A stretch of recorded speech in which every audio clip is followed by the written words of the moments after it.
ఏమావా దిగులుగా కూర్చొనుడావా? నిన్న భార్యకి విడాకులు ఇచ్చేస్తారా? ఏదైనా లాయర్ విడాకులకి డిస్కౌంట్ ఆఫర్ ఏమైనా ఇస్తున్నాడా? అది కాదు, నాకు నా భార్యకి రోజు గొడవ జరుగుతుంది, నా వల్ల కావడం లేదు అసలు. ఇదంతా ఒక సమస్య. నాకు నా పిల్లానికి పెళ్లిని కొత్తలో పెద్ద పెద్ద గొడవలు జరుగుతున్నాయి. ఒకే ఒక ఐడియా ఫాలో అయినా అంతే. అప్పటి నుంచి ఇప్పటిదాకా ఒకే ఒక గొడవ కూడా జరగల. ఏంది ఐడియా? అయితే ఒకసారి ఫ్లాష్ బ్యాక్ చూడు.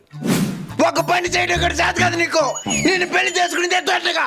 డార్లింగ్, నీకు ఒక మాట చెప్పాలి. ఏదేది? నువ్వు గొడవేసి కోపంగా మాట్లాడితే మొక్క మీద ముడతలు కనబడి వయసులో పెద్దదాని మరి కనబడుతున్నావు. ఒకసారి ప్రేమగా మాట్లాడా. తిన్నారండి. అబ్బా, 16 ఏళ్ల పడిచి పిల్ల మార్గ కనబడుతున్నావు. అంతే. అప్పటి నుంచి ఇప్పటిదాకా నో గొడవ, నో కోపం, అన్యోన్య దాంపత్యం.